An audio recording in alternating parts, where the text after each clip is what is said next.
ഭാഗമാണത്. നമ്മളിപ്പോൾ കാണിക്കാൻ പോകുന്നത് ഫസ്റ്റ് തന്നെ കാണാൻ സാധിക്കും കോയിക്കൽ കൊട്ടാരം. അതായത് തിരുവനന്തപുരം ജില്ലയിലെ നെടുമങ്ങാട് സ്ഥിതി ചെയ്യുന്ന ഒരു കൊട്ടാരമാണിത്. വേണാട് രാജകുടുംബത്തിലെ ഉമയമ്മ റാണിക്ക് വേണ്ടി 17-ാം നൂറ്റാണ്ടിലാണ് ഈ കൊട്ടാരം നിർമ്മിച്ചിരിക്കുന്നത്.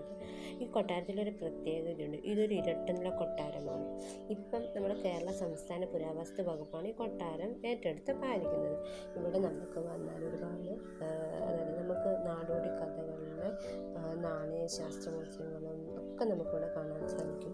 അതുപോലെ തന്നെ ആദിവാസി സമൂഹങ്ങളുടെ അവരുപയോഗിച്ചിരുന്ന പ്രകൃതിദത്തമായ സംഭരണ പാത്രങ്ങൾ, അവയൊക്കെ നമുക്കിവിടെ ഒരുപാട് കാര്യങ്ങൾ നമുക്കിവിടെ വന്ന് കാണാൻ സാധിക്കുന്നതാണ്. ഇവിടെ വന്നാൽ തന്നെ നമുക്ക് വിചിത്രമായ ചില വീട്ടുപകരണങ്ങളും നാണയങ്ങളുടെ മാതൃകകൾ തുടങ്ങിയവയൊക്കെ കണ്ടില്ലേ. മരവുരിയും മുളകൂട്, പിന്നെ അതിൽ പുകയില കൊട്ടി, അമ്പും വില്ലും, അങ്ങനെ നമുക്കറിയാത്ത ഒരുപാട് പുരാവസ്തുക്കൾ നമുക്കിവിടെ വന്നാൽ അതായത് നമ്മൾ കേരളത്തിൽ താമസിക്കുന്ന ഒരു വ്യക്തിയാണെങ്കിൽ ഒരു പ്രാവശ്യമെങ്കിലും നമ്മളിവിടെ വന്നൊന്ന് കാണണം. പിന്നെ ഇവിടുത്തെ ഏറ്റവും വിശേഷമായിട്ടുള്ളതാണ് നാണയങ്ങൾ. മറ്റെങ്ങും നമുക്ക് കാണാൻ സാധിക്കാത്ത പഴയ നാണയങ്ങൾ ഇവിടെ കാണാൻ സാധിക്കുന്നതാണ്. 1979 തിരുവിതാംകൂർ ദേവസ്വം ബോർഡാണ് ഈ കൊട്ടാരം ലേലം ചെയ്യാൻ ശ്രമിച്ചെങ്കിലും അന്ന് കേരള പുരാവസ്തു വകുപ്പ് ഇടപെട്ട് ആ സ്ഥലം സംരക്ഷിക്കുകയും പുനഃസ്ഥാപിക്കുകയും ചെയ്തിരുന്നു.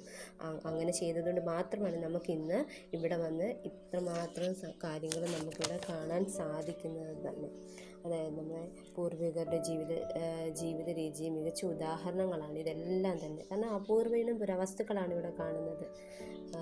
അതുപോലെ തന്നെ നാണയങ്ങൾ, നമ്മൾ ഒരിക്കലും കണ്ടിട്ടില്ലാത്ത നാണയങ്ങളുണ്ട്. പല മ്യൂസിയങ്ങളിലും നമ്മൾ കണ്ടിട്ടില്ലാത്ത നാണയങ്ങൾ, ഒരുപാട് മ്യൂസിയങ്ങളൊക്കെ പോയിട്ടുള്ളവരായിരിക്കുമല്ലോ. അപ്പം നമ്മൾ അവിടെ എങ്ങും കാണാത്ത ഒരുപാട് നാണയങ്ങൾ നമുക്കിവിടെ കാണുവാൻ സാധിക്കും. അതുകൊണ്ടാണ് പറയുന്നത് നമ്മുടെ ഒരു വട്ടമെങ്കിലും നമ്മളിവിടെ വരണമെന്ന്.